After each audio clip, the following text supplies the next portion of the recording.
창세기 3장 1절부터 7절까지 봉독하겠습니다. 그런데 뱀은 여호와 하나님이 지으신 들짐승 중에 가장 강교하니라.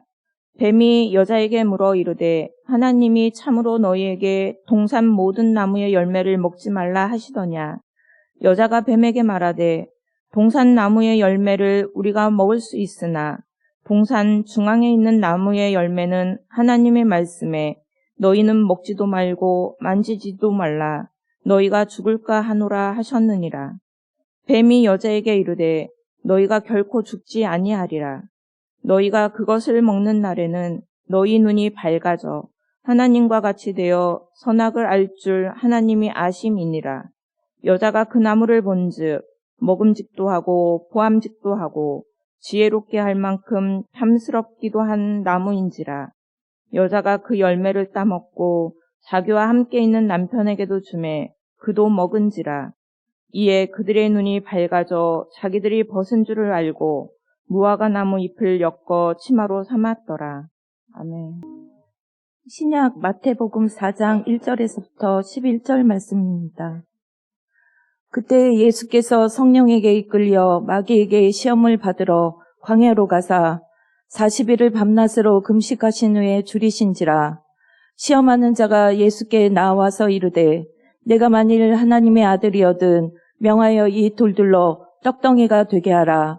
예수께서 대답하여 이르시되 기록되었을 때 사람이 떡으로만 살 것이 아니요 하나님의 입으로부터 나오는 모든 말씀으로 살 것이라 하였느니라 하시니, 이에 마귀가 예수를 거룩한 성으로 데려다가 성전 꼭대기에 세우고 이르되 내가 만일 하나님의 아들이거든 뛰어내리라. 기록되었을 때 그가 너를 위하여 그의 사자들을 명하시리니 그들이 손으로 너를 받들어 발이 돌에 부딪히지 않게 하리로다 하였느니라. 예수께서 이르시되 또 기록되었을 때 주 너의 하나님을 시험하지 말라 하였느니라 하시니, 마귀가 또 그를 데리고 지극히 높은 산으로 가서 천하만국과 그 영광을 보여 이르되 만일 내게 엎드려 경배하면 이 모든 것을 내게 주리라. 이에 예수께서 말씀하시되 사탄아 물러가라. 기록되었을 때 주 너의 하나님께 경배하고 다만 그를 섬기라 하였느니라. 이에 마귀는 예수를 떠나고 천사들이 나와서 수종드니라. 어제 그저께부터 우리 청소년부 수련회를 시작으로 해서 교회학교 겨울 수련회가 시작이 됐습니다. 오늘 끝납니다만은 어제 그저께부터 시작된 우리 청소년부 수련회를 시작으로 어제부터는 또 영아부가 수련회를 시작했습니다. 특별히 우리 교사들이 굉장히 열심히 준비하시는 모습은 참으로 하나님께서 참 기뻐하실 것이다. 그냥 아이들 가르치는 것이 아니거든요. 준비를 하는데 정말로 열심히 굉장히 많이 준비를 해서 가르칩니다. 특별히 우리 교사들에게 감사하다는 인사를 좀 드리고 싶고요. 또 어린아이들을 열심히 보내고 있는 학부형들에게도 진심으로 감사하다는 인사를 드리고 싶습니다. 상당히 많은 학생들이 나와서 전과는 조금 다르게 열심히 공부하는 모습이 인상적이었다 하는 그런 생각을 가집니다. 또 주방에서 열심히 아이들에게 먹을 양식을 준비하는 그런 분들도 계시는데 그런 분들에게도 다시 한번 감사 인사를 드립니다. 우리 모두가 다 격려하고 또 감사하는 마음으로 박수 한번 쳐드리겠습니다.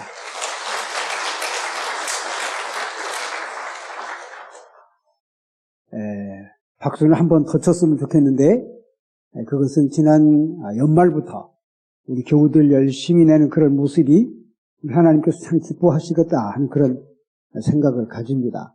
여러분들도 다 보셨습니다마는 팬데믹이 이제 끝났구나 하는 그런 생각이 들 만큼 우리 교우들도 열심을 다하시는 그런 모습이 참 우리 하나님께서 기뻐하시겠다. 자축하는 마음에서 우리 다시 한번 박수 한번 치겠습니다. 우리 성가대를 위해서도 박수 한번 쳐주세요.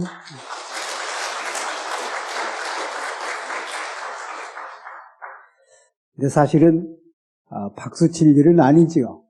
왜 그런가 하면 마땅하고 당연한 일이기 때문에 그렇습니다. 우리 성가대 대원들이 열심히 저렇게 찬양하는 것은 물론 박수받을 일이라고 하면 박수받을 일이긴 하지만 마땅한 일이죠. 마땅한 일입니다. 교사들 역시 마땅한 일이고 또 주방에서 열심히 헌신하는 사람도 마땅한 일입니다. 특별히 우리 자녀들의 부모는 더 마땅한 일이다. 왜? 여러분 오늘 본문 말씀에 보면 아담 하와 얘기가 나오는데요. 아담과 하와가 살았던 곳이 에덴 동산입니다.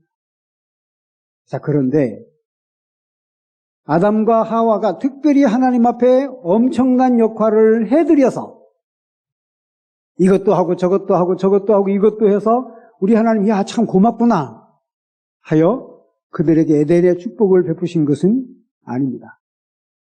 이미 그들이 태어나기도 전에 하나님은 모든 것을 준비하셨어요.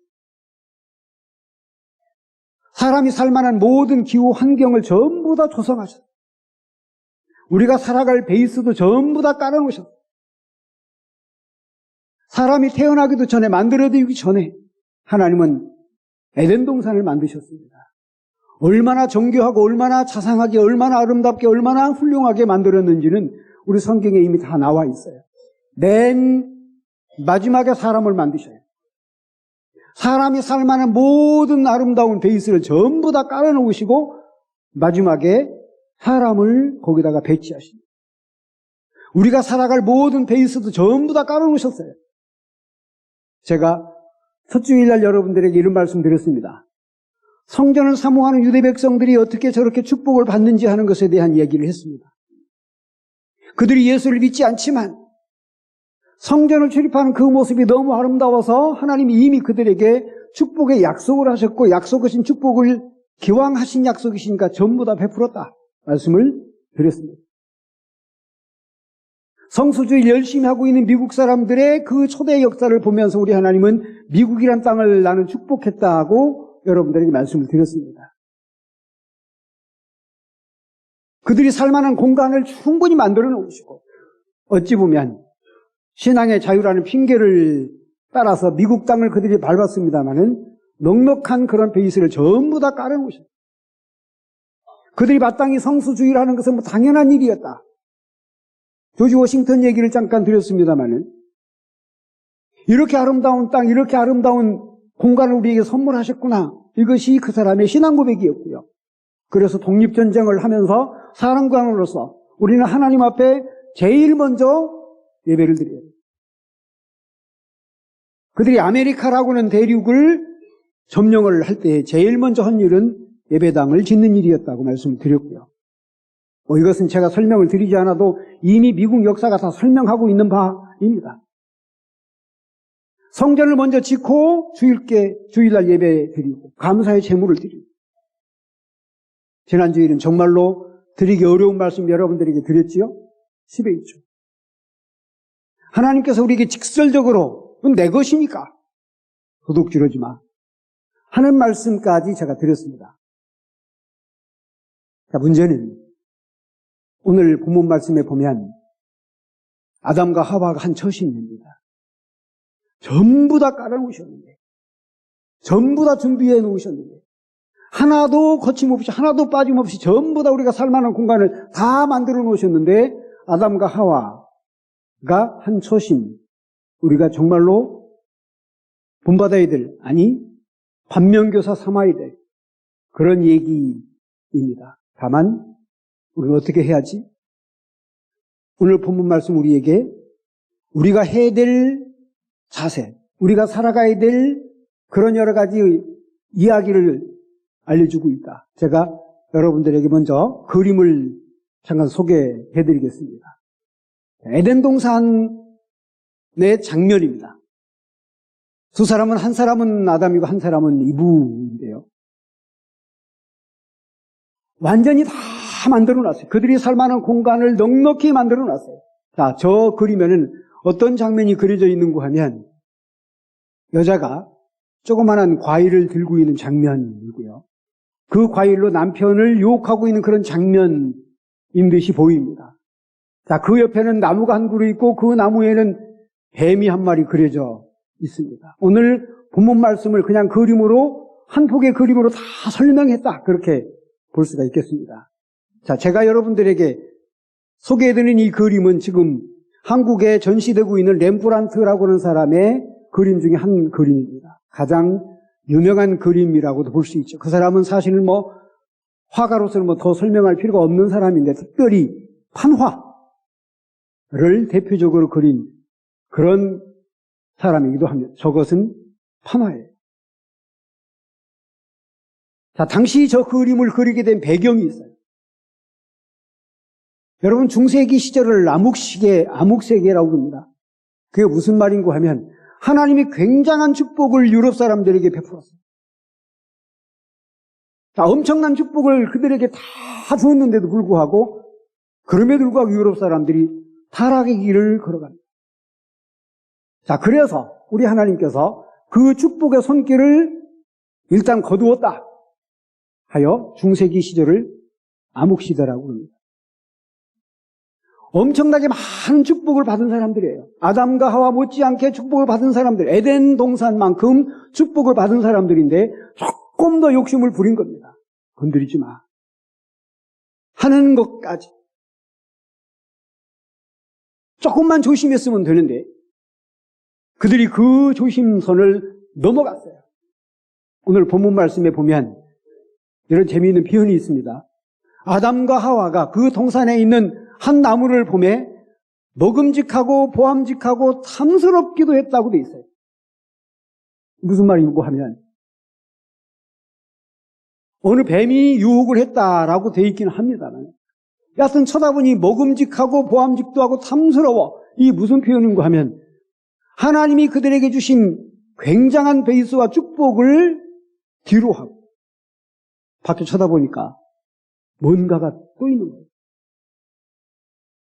자, 그 뭔가를 쳐다보고서 그 갈등과 유혹을 극복하지 못하고 결국에는 따먹고 말았다. 자, 이런 현실을 가리켜서 신락원이라고 그러죠. 오늘 말씀에 보면, 자, 그들이 하나님이 주신 엄청난 축복을 뒤로하고 그 조그마한 한 욕심을 이기지 못해서 결국에는 하나님이 건드리지 마 하는 것까지 건드림으로 오늘 말씀 뒤에 보면 에덴 동산에서 그들을 쫓아내십니다. 더 이상 그들을 거기에다 두었다가는 큰일 날 가능성이 많아서 하나님께서 에덴 동산에서 그들을 다 쫓아내셨어요. 경작하게 하셨습니다. 에덴에서 쫓아내시니 우리 창세기 오늘 말씀의 뒷부분 마지막 부분입니다. 그거를 존 뉴턴이라고 하는 사람은 신락원이라고 하는 서사시로 표현을 했습니다. 낙원을 잃었어요.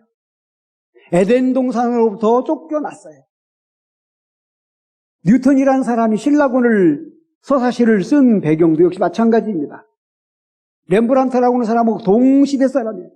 중세시대에 그렇게 하나님의 엄청난 축복을 받아서 1500년 동안 굉장한 축복을 받은 유럽 사람들인데도 불구하고 조금 더 욕심을 냈어요. 자, 그 이야기를 렘브란트도 그림으로 그린 것이고 뉴턴이라는 사람도 시로서 쓴 겁니다. 그 제목이 신락원이죠. 쫓겨났어요. 하나님이 거두어 가십니다. 그런 얘기인데요. 오늘 동물이 하나 등장하지요. 뱀이 그랬다라고 되어 있습니다. 자, 뱀. 여러분 좀 궁금하죠? 창세기 시절에 뱀은 이야기를 했을까? 그랬을 것 같습니까? 지금 뱀은 얘기 못 하는데 창세기 시절에 뱀은 얘기를 했다고 돼 있어요. 그때 당시에 뱀은 말을 하는 존재였고 지금의 뱀은 말을 못하는 존재인데 뭐가 다르지? 의인법입니다. 그때 당시 뱀도 말을 할 수가 없지요. 이 말은 무슨 말인고 하면 누군가가 이 글을 쓰면서 창세기의 말씀을 쓰면서 우리 속에 있는 또 다른 나, 내 속에 있는 또 다른 뭔가 내 속사람의 어떤 존재가 나를 끊임없이 유혹하고 있어요. 그것을 극복하지 못한 현실을 이렇게 표현을 한 것이라고 볼 수 있습니다. 여러분, 신앙적으로 엄청난 그런 업적을 남겼던 바울 사도가 이런 고백을 한 적이 있습니다. 오호라, 나는 참 곤고한 사람이라. 원하는 선은 행하지 아니하고 원치 않은 악을 행하는도다 했습니다. 그렇게 신앙적으로 투철하고 뛰어난 신앙관을 가지고 있었던 바울조차도 나는 곤고한 사람이야. 여기서 곤고하다라고 하는 이 표현은 야, 나 역시도 어쩔 도리가 없는 인간이네. 조금 더 심한 말로 말하면 나 인간 말종이네. 그 하나님이 나를 엄청 사랑했어. 이렇게 당신의 역할을, 당신의 소명을 감당하도록 굉장한 축복을 만드신 하나님인데도 불구하고 어느 날 보니까 내 손이 엉뚱한 데가 있어. 내 손이 엉뚱한 데가 있어. 내 발도 엉뚱한 데가 있어. 그래서 그가 그렇게 표현을 한 겁니다. 나 참 구제불능이네. 원하는 선은 행치 아니하고 원치 아니하는 악을 내가 지금 행하고 있구나. 내 발도 지금 엉뚱한 데가 있어. 내 몸뚱아리도 엉뚱한 데가 있어. 성전을 사모해야 될 우리가, 주일 성수를 해야 될 우리가, 하나님의 것을 넉넉히 드려야 될 우리가 전혀 딴 생각을 하고 있는 본인 자신의 모습을 보고 그렇게 표현을 한 겁니다. 뱀은 그냥 들이댄 거예요.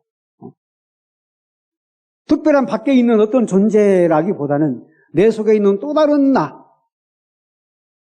끊임없이 갈등하고 있는 본인 자신의 이야기를 그렇게 설명을 하고 있습니다. 아담과 하와가 결과적으로 그러해서 얻은 것은 낙원에서 쫓겨나는 일, 실낙원. 여러분, 중세시대만 그랬을까? 그러지 않지요. 자, 우리나라에도 실낙원 현장이 있습니다. 잘 아시는 대로 우리의 북쪽 땅입니다. 우리 한국의 기독교의 초창기 가장 번성했던 땅이 북쪽 땅입니다. 북쪽 땅 중에서 대표적인 땅이 평양입니다. 여러분, 우리 한국의 기독교가 처음 들어올 때는 미국 선교사가 전했다고 우리 역사관에 그렇게 써 있어요. 그런데 그보다도 수십 년 전에 이미 영국 선교사들이 북한 땅에 왔었어요. 공식적으로 파송을 안 했을 뿐이지 북한 땅에 와 있었던 그 사람들은 공식적으로 영국으로부터 파송받은 사람이 아니어서 우리 역사는 그렇게 쓰고 있지 않습니다. 미국 기독교가 비로소 공식적으로 선교사를 파송한 그 해 1885년을 한국 기독교의 첫 기독교 복음 시작으로 보고 있습니다만은 이미 수십 년 전에 영국의 선교사들이 한국 땅을 밟았어요. 만주 지역에 파송받은 선교사들이었습니다. 중국 선교사들이.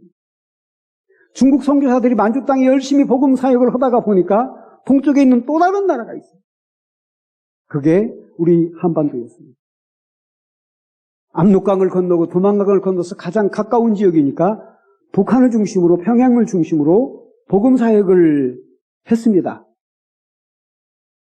그리고 한참 후에 제물포항에 미국 선교사들이 도착을 했어요. 자, 그래서 북한 땅에 초대 기독교 제일 먼저 세워진 교회도 북한에 있고요. 목사 제1호도 북한 사람이고요. 장로 제1호도 북한 사람입니다. 놀라운 것은 북한에만, 평양에만 신학교가 있었습니다. 남쪽에는 없었어요. 자, 그래서 제가 실낙원이라고 말씀드리는 겁니다.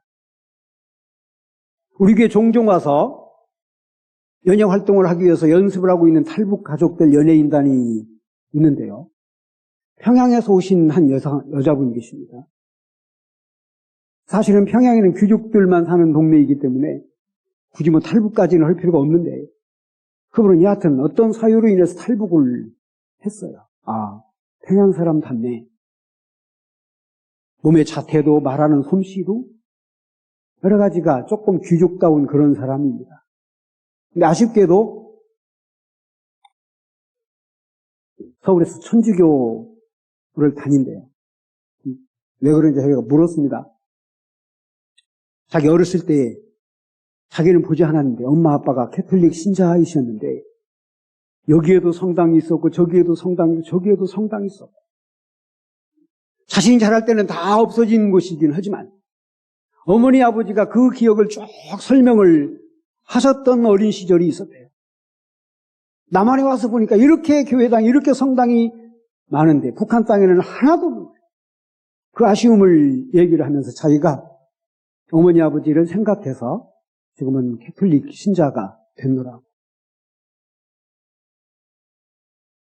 여러분, 대표적으로 평양신학교는 한국에서 유일하게 장로교 목사를 배출하는 장소였습니다. 그런데 어느 날 갑자기 그 평양신학교가 없어졌어요. 왜? 평양신학교 교수들은 전부 다 선교사분들이었습니다. 특별히 미국 선교사. 그런데 그 선교사들이 우리나라에 끼친 영향이 굉장히 많은데 한 가지 큰 실수를 범합니다. 그런 실수 때문에 북쪽 땅이 신락원이 된 거예요. 1938년도 대동아 전쟁이 일어나기 직전에 일본은 극성을 부립니다. 특별히 우리 기독교를 굉장히 압박해요. 그래서 신사참배를 강요합니다. 모든 교단이 전부 다 신사참배다 결정을 했어요. 제일 크다는 장로교가 어찌할꼬 효미의 관심사였는데 선교사들이 머리를 숙입니다. 장로교 교인들도 신사참배하라 하여 총회에서 결정을 했어요. 그것도 모자라서 평양신학교 문 닫고 그냥 미국으로 떠나버렸습니다. 신사참배도 모자라서 목사를 배출하는 신학교 문을 닫고 평양 떠나서 미국으로 가버렸어요. 그런 와중에 북한 땅은 공산화가 됩니다. 이미 공산화를 저지할 만한, 거기에 저항할 만한 사람들이 남아있지가 않아요. 쉽게 공산화가 된 배경이고요. 그 땅이 쉽게 신락원이 된 배경입니다. 그런데 북한에 신학교가 없어서는 큰일 아닙니까? 목사 배출 방법이 없으니까. 그래서 한국에 생각 있는 목사들이 서울 땅에 신학교를 만들어내요. 그게 지금의 한신대학교, 당시는 조선신학교라고 했습니다. 북한에 있었던 많은 신학생들이 남하에서 한국에 있는 서울에 있는 신학교 입학을 하게 되면서 북한에 없어졌던 신학교가 남한 땅, 서울 땅에 만들어지기 시작합니다. 삽시간에 성지가 신락원이 되어버렸고 전혀 관심이 없었던 서울 땅이 복락원이 됩니다. 지금의 북한과 남한의 경제 수준이 차이가 나는 배경 중에 하나일 겁니다. 당신은 목사니까 그렇게 얘기하겠지. 여러분, 우리나라만 그런 것은 아닙니다. 이는 세계 역사에도 있어요. 제가 얼마 전에 여러분들에게 그런 말씀 드렸습니다. 기독교가 세계화되는데 결정적인 역할을 한 제국은 로마라고 했습니다. 로마 제국을 통해서 하나님은 당신의 나라를 확장해가는 결정적인 역할을 로마 제국이 합니다. 그 로마 제국의 심장부는 지금의 이탈리 로마입니다. 그런데 상당히 많은 세월이 흐르면서 아까도 제가 말씀을 드렸습니다마는 캐톨릭이 부정하고 또 타락하고 그런 과정에서 종교개혁이 일어나죠. 사실은 종교개혁은 로마를 향한 저항이었습니다. 우리가 이렇게 살아서는 하나님이 주신 축복을 우리가 이렇게 관리해서는 안 된다 하는 것이 루터와 켈빈의 생각이었고 그래서 종교개혁을 하게 된 겁니다. 그 종교개혁의 중심지는 영국이었습니다. 여러분, 로마 제국이 망하고 영국이 대영 제국이 된 배경 중에 하나입니다. 이걸 어떻게 설명을 해야죠? 영국이란 나라가, 조그마한 섬나라가 세계를 지배하게 된 배경 중에 가장 큰 배경입니다. 여러분이 장로교의 본거지는 영국입니다.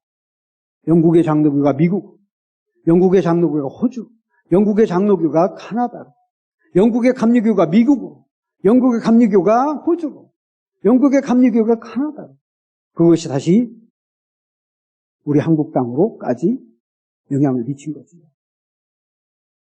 역사의 아이러니. 당신 목사니까 그렇게 얘기할 수 있지. 이렇게 외에는 설명이 불가능합니다. 그 조그마한 섬나라가 세계를 어찌 지배할 수 있었지? 흔히 말하는 촛대가 로마 땅에서 영국 땅으로 옮겨진 것이다. 로마 땅에서 영국으로 옮겨진 그 로마는 과연 어떻게 됐는고? 지금 로마를 방문하는 사람들은 하나같이 느끼는 바입니다. 야, 이게 로마야? 엉망이거든요. 하나님이 당신의 사역지를 옮기시는 그 과정에 어떤 나라가 부강하게 되고 어떤 나라가 신락원이 되는지, 어떤 나라가 복락원이 되는지 하는 것을 잘 설명해주는 한적인 그런 얘기입니다. 제가 오늘 이제 길을 만드신 예수님, 우리 따라 한번 하시죠. 길이 되신 예수님, 반갑고 함께하고 사랑하자는 그런 부제도 붙였습니다만은 우리에게 축복이기를 만들었어. 이미 에덴이라고는 엄청난 축복의 베이스를 우리에게 다 깔아놓으신 날. 우리가 그냥 지난주일 제가 그런 말씀 드렸죠. 천국이 가까웠어. 아니, 천국이 여기 지금 있어. 예수 그리스도 당신 자신이 지금 여기 있어. 몰라볼 뿐이에요. 하나님 우리에게 주실 축복은 여기저기 널려 있어. 이미 다 깔아놓으셨어. 우리가 모르는 것뿐이야. 그것도 모르면서 우리는 아담과 하와처럼 저기에 뭐가 있지? 저기에 뭐가 있는 것 같아? 여러분, 카페 이름 중에 저 산 넘어 그 섬에 가고 싶다. 그런 게 있죠. 그 섬에 가면 뭔가가 있는 것 같은 착각을 갖게 합니다. 그래서 산 넘어 한번 가보고 그 섬에도 가보면 뭐가 있어요? 똑같지. 내가 지금 여기 있는 것이나 거기도 사람 사는 곳이고 여기도 사람 사는 곳이에요. 우리는 가끔씩 그런 착각을 합니다. 그 섬에 가면, 아니 교회당 바깥에 나가보면 뭔가 있는 것 같은. 그러나 그런 착각을 하는 순간 우리 하나님, 너는 에덴에 있을 자격이 없어. 당연히 신락원 시키시죠. 오늘 예수님 우리에게 소중한 교훈을 남기고 가십니다. 예수님도 엄청난 유혹과 갈등에 휩싸였습니다. 오늘 말씀은 사탄이라고 하는 존재가 3번씩 예수님을 유혹했다고 되어 있습니다. 3번만이시겠습니까?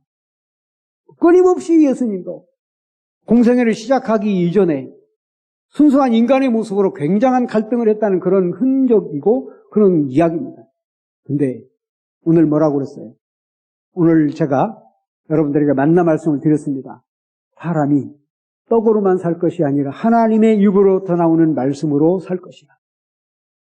한번 읽어주시죠. 시작. 사람이 떡으로만 살 것이 아니요 하나님의 입으로부터 나오는 말씀으로 살 것이라. 떡으로만 살 것이 아니야. 그 섬에 뭐가 있는 것이 아니야. 실제로는 하나님의 말씀이 우리의 축복의 베이스라는 그런 말씀입니다. 이 말씀으로 예수님은 모든 갈등을, 모든 유혹을 전부 다 극복하십니다. 결과가 뭐였어요? 마귀는 떠나갔고, 오늘 말씀 마지막 절입니다.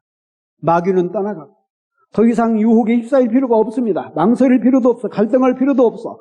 그리고 천사들이 그 자리에 수종을 들었다고 되어 있습니다. 천사들의 수종. 이거는 하나님의 임재를 얘기하는 것이고 하나님께서 준비하신 모든 축복을 우리에게 끊임없이 이어가겠다는 그런 이야기이고요. 바라기는 우리 모두가 다 어떤 마귀도 어떤 유혹의 유혹자도 여러분들에게 접근하지 못하도록 끊임없이 갈등을 극복하시고 그 섬에 가시지 말고 저 언덕 너머로도 가시지 말고 하나님의 말씀 성전을 사모하면서 주의를 사모하면서 하나님께 의무를 잘 감당하면서 복된 한 해가 될 수 있기를 간절히 바랍니다. 기도드립니다. 거룩하신 아버지, 영광 찬송을 주님 앞에 돌립니다. 오늘도 귀한 날, 귀한 아침, 귀한 말씀을 주시니 감사드립니다. 아버지 하나님, 하나님께서 우리에게 많은 것들을 이미 축복으로 주셨나이다. 우리 하나님, 우리의 갈등, 우리를 유혹하는 어떤 것들이 우리에게 접근할지라도 믿음으로 극복하는 저희가 되게 하시옵기를 원합니다. 말씀으로, 신앙으로 예수님을 쫓아서 잘 극복하여서 천사들의 수종을 받는 저희가 되게 하시고 그 수종으로 인하여서 미래도 보장받게 하여 주시옵소서. 예수 그리스도의 이름으로 기도하옵나이다.